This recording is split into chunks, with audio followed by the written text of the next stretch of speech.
Periodista, escritora y educadora, Kaylin Donoghue presenta Hierba, historias de la cannabis, cultura y prohibición. Y con ello nos ofrece una mirada política y humana sobre las historias que acompañan a la planta. Sí, mi nombre es Kaylin Donoghue. Soy periodista y autora y productor de radio de drogas.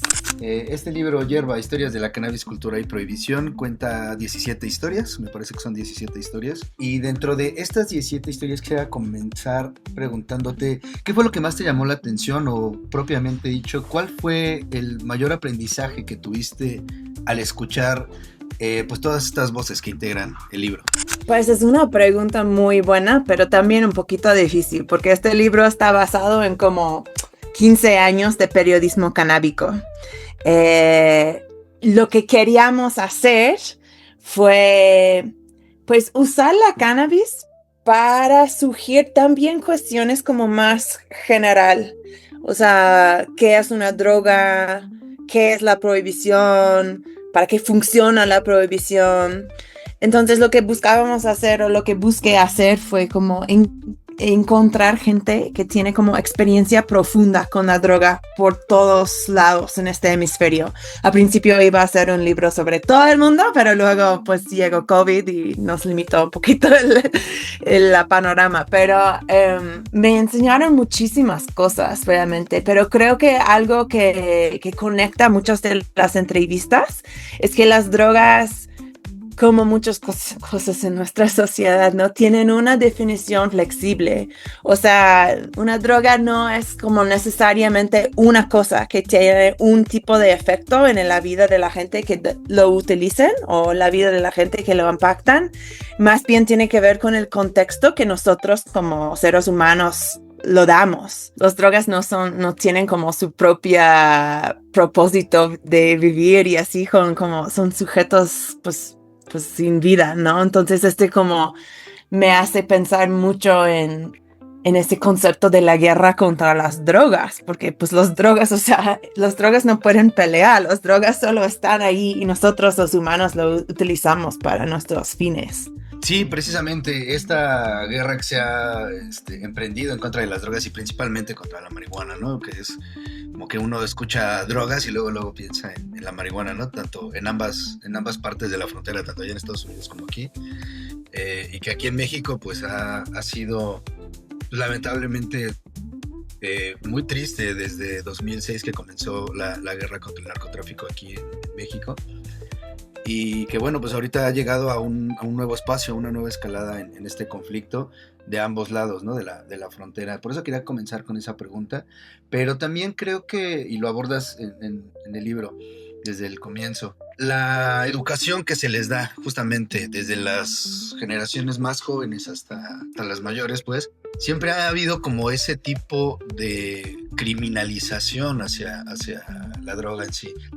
De tu perspectiva y obviamente dentro de tu expertise, Kaylin, ¿cuál crees que es el principal error que todavía se comete en la pedagogía sobre la cannabis? Pues sí, es algo que he notado mucho desde que me llegué a México. O sea, obviamente la criminalización de drogas existe y profundamente en los Estados Unidos, pero yo soy de San Francisco, entonces la cannabis ahí como tiene como una posición en la sociedad un poquito, pues, diferente, ¿no? Un perfil diferente.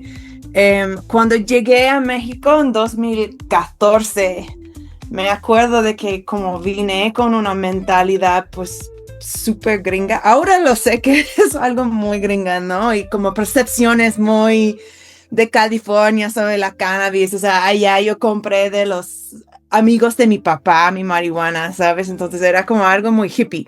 Y llegué acá con este contexto para la droga. Y me acuerdo que estuve en Tepito, como tomando mi michelada de domingo, ¿no? Y unos chicos estaban fumando un porro como en una esquina de la calle. Y yo como súper, pues sí, muy hippie, ¿no? Muy hippie gringa. Fui como, oye, ¿puedo tener un toque de tu porro? Y dijeron, va, aquí está, y fumábamos, y era un porrote enorme, y luego se fueron y dijeron, pues quédatelo. Y yo como, ay, wow, qué buena onda, y estuve allí, y una señora me acercó y me dijo, ¿qué estás haciendo? haciendo? Como muy enojado, pero también que tenía, como se notó que había como una nota de miedo en su voz, como algo se está asustándole la situación. Y yo en el momento lo interpreté como, ay, esta señora piensa que la marihuana es mala. O sea, que me va a hacer mal, que es algo, o sea, que es novicia, ta, ta, ta. Pero creo que tras los años he llegado a entender que en lugares como México, en muchas otras partes del mundo, no es que la gente tienen, o sea, las asociaciones que tienen con la planta no es con la planta en sí, no es con este como cosita verde que decimos la marihuana, es con el contexto social en que existe, ¿no? Entonces, el miedo, creo yo, o sea, mi interpretación actual de esta señora es que estaba reaccionando a una criminalidad y con una violencia que es muy real y es como muy ligado a esta planta. O sea, repito, que no es culpa de la planta, pero pues sí, pues es un contexto en el que existimos, pues. Entonces creo que pues uno es que la educación de drogas tiene que tener como un componente social y esto es algo que yo trato de hacer con este libro. No es un libro científico, no es un libro que se enfoca 100% en el consumo personal. También se examina el contexto en que existe la marihuana. Entonces, pues, yo diría que esto. Y en términos como de los errores que estamos haciendo con la educación de drogas, podemos tomar como ejemplo enorme campaña antifentanilo que estamos viviendo en la ciudad hasta la fecha. O sea, en la Ciudad de México pues casi no existe el fentanilo, o sea, sería muy difícil encontrarlo. O sea, si tú dices, yo quiero ir a comprar fentanilo, pues buena suerte porque yo no creo que realmente exista. O sea, se ha sido documentado como en un caso en la heroína, que es una droga que se consume como unos cientos de personas en esta ciudad. Pero bueno, el otro sería como este punto de entrada que es como súper común con la educación de drogas, es una punta de entrada al miedo. O sea, estamos yendo directamente a los casos, como los peores casos que pueden existir, con las peores personas que pueden existir. O sea, que las drogas van a ser tu ruina y que te vas a morir y que nunca vas a tener empleo y vas a terminar en la calle y pobre tu familia y así, así. No es muy útil en un mundo en que todos realmente consumimos sustancias psicoactivas, o sea, si sea marihuana o fentanilo o vino o farmacéuticas o azúcar refinado, o sea, siempre, o sea, todo el mundo a todas las edades tenemos que aprender cómo formar relaciones sostenibles con las sustancias. Entonces, pues, no solamente creo que la educación de drogas prohibicionista es como es una violación de los derechos humanos y podemos como hablar un poquito más a profundidad de esto, pero también nos pone muy en peligro nuestra salud porque pues necesitamos aprender de las drogas, solo que necesitamos aprender de las drogas de una manera en que realmente nuestras vidas se van a interactuar con ellos. Y te lo apuesto de que si tenemos como como punto de entrada que es más como qué es una droga, cómo reconocemos que es una relación problemática con ellos, de ahí vamos a ser mucho mejor equipados por si en algún momento llegamos a encontrarnos con una situación de una adicción más severa, ¿no? Entonces, pues, no sé, o sea, es muy difícil como armar como diferentes tipos de currículums alternativos y de hecho la versión original de este libro fue escrito para adolescentes, o sea, la versión en inglés era para adolescentes y yo tenía como una idea muy novata que yo iba a poder encontrar los educadores, padres que iban a usar este libro en sus clases y así, pero realmente como la educación de drogas es algo que se está determinado a niveles muy altos de administración y de política y así, y por eso como lo reimaginábamos un poquito esta versión para que sea para gente universitario, ¿no? Para que podamos tener como una conversación más directa con los lectores potenciales de ello. Pues no, es muy raro que se hable sobre drogas, muy temprana edad, hasta ya como a nivel medio superior, preparatoria, ya en la universidad, y es un pedacito, ¿no? Nada más, y nada más te hablan de los problemas, como bien decías, ¿no? Te ponen el peor caso del que te puedas imaginar, te hablan sobre las consecuencias de entrar a consumir drogas, te hablan también sobre pues la criminalidad, la violencia, pues los cárteles, como más de prevención, de que todo, mira, esto es todo lo que te puede ocurrir si tú te fumas un porro, ¿no? Y dices, pues no, o sea, ya después lo fumas y sabes que eso no va a pasar, ¿no? Pero al final de cuentas siempre termina, como dices, siendo esa criminalización en contra de las drogas en sí mismas y de las personas que los consumen. Y se termina culpando más al consumidor que al productor o que al distribuidor. Aunque sí creo que hay esta dimensión, o sea, yo me acuerdo, yo tengo un cuento que abre el libro, que era como una lesión de drogas que me dieron como a las 11, y era muy así, estilo como Dare, no sé si conoces como este programa. Hay un programa de educación antidroga en los Estados Unidos que fue desarrollado por el jefe de la policía de Los Ángeles. Justo alrededor del mismo momento como el caso de Rodney King, como asalto brutal en este hombre negro que fue como horrible. Pero para este programa literalmente mandaron policía a tu sala. O sea, a los 10, 11, 12 años está como llegando policía para decirte como para advertirte básicamente de las drogas. Y nosotros tuvimos una lesión muy en este estilo cuando yo era joven, y yo me acuerdo que llegué a la casa y dije a mi mamá, es que nos enseñaron de esas cosas que se llaman drogas y son malas, y la gente que lo hacen son malas.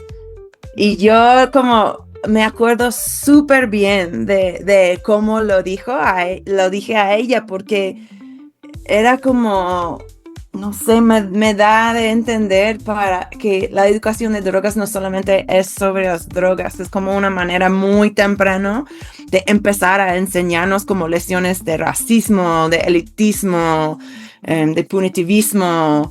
Entonces, pues sí, como, o sea, tratan de enfocarnos como nosotros como consumidores, pero realmente estamos hablando de cosas mucho más amplio. Sí, todo lo que se deriva del consumo, ¿no? En sí, o sea, lo que pues, el racismo, el clasismo, y justamente de eso también va la siguiente pregunta que te quería hacer. En tus años aquí en México, ¿tú cómo has visto la evolución del consumo aquí en México? ¿Has notado alguna distinción entre pues, las clases sociales que la consumen, que a lo mejor lo consumen un poco más, las edades, y a lo mejor comienzan a consumir desde más temprana edad? Viéndolo así como en retrospectiva 15 años atrás, ¿cuál sería como la principal diferencia que puedes ver en el consumo de cannabis en México a comparar? Pues yo no podría decir que pienso que el consumo en sí ha cambiado mucho, aunque obviamente ahora pues tenemos acceso a, me parece, como más tipos de marihuana, más cepas, o sea, estos servicios que te lo traen a la casa, es como un poquito más, como hay vías, como el acceso es más amplio, yo diría, a ciertos tipos de cannabis, que creo que para el consumidor es algo positivo por la mayoría. Donde sí he visto como mucho diferencia es en la percepción cultural de la droga. O sea, yo pienso mucho como, no sé, por ejemplo, esa señora de Tepito, como yo creo que hace en ese tiempo, en 2014, cuando llegué, la sociedad estaba más orientada a pensar en el consumo y en los consumidores en términos de criminalidad, de delincuencia,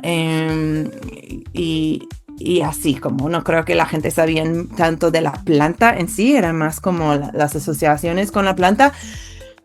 Pero tengo que dar mucho crédito a los activistas canábicos mexicanos, porque creo que, o sea, han sido geniales en diseñar no solamente como estrategias legales para que pues llega a la declaración del 2018 de la Corte Suprema de la anticonstitucionalidad de la prohibición de marihuana, pero otra técnica que han empleado mucho los activistas de acá es el uso de la planta física en las manifestaciones. Tenemos un capítulo en el libro que es sobre el plantón 420 que estaba enfrente del Senado por 3 años. Allá se cultivaron una jungla de marihuana enfrente, o sea, enfrente del Senado, en medio del cruce de Insurgentes en Reforma, había un chingo de plantas y no solamente era para que sea como super cool para los consumidores, que sí fue super cool para los consumidores, pero creo que también sirvió para hacer más literal la planta, para mostrar a la gente que no sabía nada de la cannabis, que en su vida van a probar la cannabis, pero para que ellas puedan ver como, ok, la marihuana realmente no es el culicanazo, o sea, es este plantita verde, o sea, que está en esa macetita, que realmente como es una plantita amigable. Y creo que como o sea, y los activistas lo llevaban a sus manifestaciones en el metro, o sea, siempre tenían, o sea, sembraron el ángel de independencia, o sea, por toda la reforma estaban sembrando.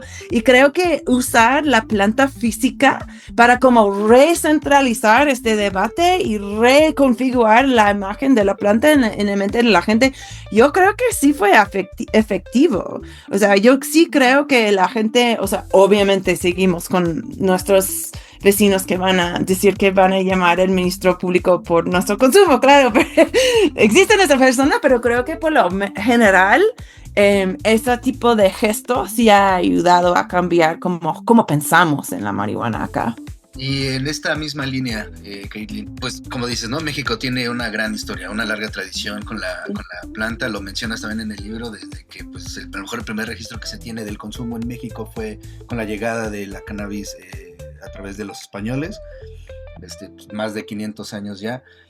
Y pues además de eso, pues todos los usos recreativos, los usos ancestrales, los usos mágicos también, ¿no? Por llamarlo de alguna forma. Pero ya propiamente ahora, y siguiendo esta misma línea de todo el activismo que ha existido, ¿no? A favor de la despenalización y la regulación de la cannabis en México, ¿qué lugar crees que ocupa México en el mapa cultural y político de aquí de América Latina propiamente? O sea, porque Uruguay nos lleva mucho tramo, ¿no? Realmente, Uruguay está súper adelantado, pero México sí es, considero yo que sí es un pilar importante del consumo de cannabis en América Latina y que falta mucho también por trabajar, pero por eso te preguntaba, ¿qué papel juega México en el mapa cultural y político? Está enorme, y pues no solamente en esta región, pero en el mundo. O sea, pensamos en nuestro uso mundial del término marihuana, que obviamente como sigue habiendo un poquito de ambigüedad sobre la etimología de esta palabra, pero mucha gente cree que viene de México la palabra marihuana. Entonces podemos empezar desde ahí. Y a mí me encantaría si más investigadores se pusieron a estudiar las raíces de marihuana en este país, porque hay muchos misterios que pues sería increíble a clarificar. O sea, se repite mucho este hecho de que la marihuana llegó o la cannabis llegó a México tras los españoles, que pues sí, pero los españoles trajeron un cáñamo que usaron para sus cuerdas y para como otros como usos de textil y cosas así. Y jamás he visto una explicación de cómo es que al fin del siglo XIX estamos utilizando las comunidades, pueblos originarios, o sea, los curanderas están como utilizando los aspectos terapéuticos de la planta, o sea, y los usos recreativos, obviamente. Entonces creo que ahí sí como estoy de acuerdo que México juega un rol súper importante en la cannabis mundial, y creo que más investigación en este sentido clarificaría muchas de estas conexiones. Sería increíble. Si un día llegamos a tener una industria comercial acá, yo creo que eso sería como una jugada muy astuta por los negocieros, ¿no? Que meten ganas y encontramos como la historia real de la cannabis en México. Pero otra parte del perfil de México, la marihuana, que obviamente no hay que omitir, y también tiene que ver con nuestro uso de la palabra marihuana, ¿no? O sea, ¿por qué la palabra marihuana está tan popular en todo el mundo? Pues es porque los periódicos de Hearst en los Estados Unidos empezaron a sindicalizar las notas como alarmistas, prohibicionistas de los periódicos mexicanos que estaban como contando de una persona fumando marihuana y matando a varias personas. O sea, empezaron a republicar estas notas en los Estados Unidos para fomentar un pánico racista, anti-inmigrante, justo al momento en que estaban tratando de hacer ilegal la planta. Entonces, pues, la palabra también, o sea, hoy en día hay gente, y seguro tú has topado con esta perspectiva, pero pues sobre todo en los Estados Unidos yo veo de vez en cuando gente diciendo, no hay que usar la palabra marihuana porque es racista, porque viene de este linaje en los Estados Unidos. Entonces dicen eso, o sea, yo no estoy de acuerdo realmente, porque yo creo que si dejamos de usar la marihuana y solo decimos cannabis, es como borrar un parte muy importante de la historia de la droga. Pero pues sí, creo que México ha jugado, o sea, desafortunadamente se ha caído mucho en México ese teatro política de la guerra contra las drogas, que es la práctica de utilizar las drogas como justificación para la opresión de una multitud de grupos vulnerables, de inmigrantes, a gente en situación de calle, a gente racializada y así. Y pues mencionaste lo que está pasando ahora mismo y creo que es muy relevante como profundizar en esta entrevista en esto, que pues ahora mismo la guerra contra las drogas está llegando a nuevos volúmenes, ¿no? O sea, el fucking Trump está como usando las drogas como justificación para la violación de la soberanía de los países latinoamericanos en general. O sea, se ha destrozado 8 lanchas como de países como Ecuador y Colombia. Y pues sí, y ahora está, o sea, todos hemos visto estas noticias que maybe, no sé, es como difícil saber en ese momento que es hiperbólico y que es no, pero chance que ahora la administración de Trump está planeando operaciones militares en México contra los carteles, contra los narcos. Entonces, pues está raro estar haciendo esta campaña, o sea, estar lanzando este libro en este momento. Está raro con este contexto, pero creo que lo hace más importante porque en este contexto la educación de drogas sí vuelve una forma de resistencia al auge del ultraderechismo, a la violación de nuestros derechos humanos, a todas estas como maldades que están pasando ahora mismo. Si pudieras darle un mensaje a... Lo que pasa es que en ambas partes de la frontera pues sí se vive, ¿no? Tanto el tema de las drogas de manera muy diferente. O sea, por ejemplo, en México pues sí tenemos más allá como de la prevención del consumo, pues es como lo mencionábamos hace rato. La idea de que un joven o una joven pueda incursionar en el mercado de las drogas o en el mundo de las drogas, pues es más preventivo para que no vaya a caer en el narcotráfico. Y de ahí viene el temor en México. Y en Estados Unidos hay mayor consumo que en México. O sea, si hay mayor consumo, y acá pues evidentemente pues es la producción, ¿no? Entonces, tomando en cuenta estas dos perspectivas, tanto del consumo como de la producción, ¿cuál sería tu mensaje para cada una de las partes, de las dos partes que hay de los dos lados de la frontera, respecto a la visión que tenemos y que se tiene de la marihuana en sí? Si le pudieras dar un mensaje como a las personas en Estados Unidos que le temen al consumo y a las personas en México que le temen justamente a incursionar en el tema de la producción. Sí, pues yo diría que está todo conectado y las drogas nos ofrecen una avenida a la solidaridad internacional que es muy, muy urgente que tenemos en este momento. En el libro hay 2 capítulos que yo veo como que son muy diferentes, pero creo que conectan muy bien en el contexto de tu pregunta. Uno es con Eli Quintero, que es una cantante de corridos bueno, vive en Culiacán ahora, pero es de Badiraguato originalmente. Y ella habla de cómo, o sea, el contexto que ha tenido la guerra contra las drogas en sus comunidades y cómo ella utilizan o que se ha utilizado su música para ilustrar como narrativas de la cannabis y su impacto en las comunidades sinaloenses que no están tan explorados como, o sea, tiene una canción sobre los empacadores de drogas, o sea, como gente que están ligados con este comercio, pero no necesariamente caben en nuestra imagen de que es un narco, pero al fin de cuentas sí son estas personas que a cuales caigan el peso de la violencia muchas veces, ¿no?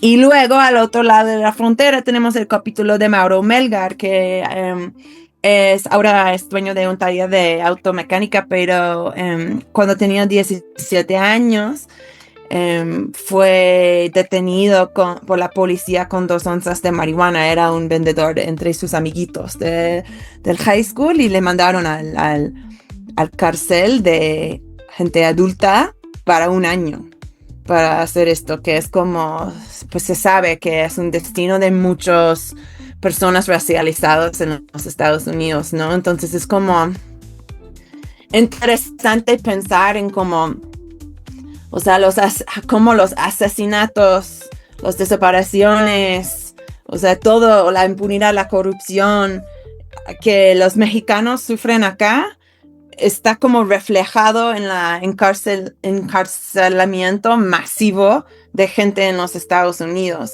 Y creo que sin conectar estas experiencias es difícil realmente entender para qué, o sea, por qué existe la prohibición y para qué sirve. O sea, es difícil, no se puede en este mundo como entender nuestra experiencia en un contexto nacional. No funciona. O sea, por eso como yo agradezco mucho a México porque me ha enseñado mucho como sobre los Estados Unidos, o sea, y sobre mí como gringa. O sea, sin salir del país no hubiera aprendido cosas que me sirven para definir mi país natal y yo como resultado. Entonces, pues mi mensaje sería pues que la solidaridad internacional y que cualquier persona que te quiere como pintar un país entero, particularmente un país tan enorme como es México, con un tipo, o sea, como se lo quieren como representar como una cosa solamente, es muy probable que esta persona no te está dando la imagen completo y que es importante como pensar en las razones detrás de esto. Eso sería. Y leer mi libro para ayudar con esto. Ese proceso. Ya nada más por último, muchas gracias, Caitlin, por el tiempo y por la entrevista. Y nada más por último, si nos pudieras regalar un mensaje para todas las personas que van a ver este video en Pijama Surf y que pues invites justamente a las personas a leer este libro y pues a expandir justamente la mente, los criterios. Claro, pues lectores de Pijama Surf, gracias por darme este espacio, gracias por estar fijado en lo que está pasando en nuestro mundo, gracias por leer en un momento en que no es muy popular leer. Les invito a leer este libro y también utilizarlo como una herramienta para empezar conversaciones con la gente a tu alrededor. Muchas veces, muchas veces, tengo amigos, yo ya soy de la edad en que muchos de mis amigos son padres y aunque sean antiprohibicionistas, aunque sean pachecos, no saben cómo empezar conversaciones sobre las drogas con la gente joven en su vida o con sus papás que están como no sé, con su familia, con sus seres más queridos. Y creo que pues usar este libro como un punto alternativo de entrar en estas conversaciones, o sea, sí sirve para esto, para darte otras maneras de hablar sobre las drogas que no estamos como compartiendo desde la Rosa de Guadalupe.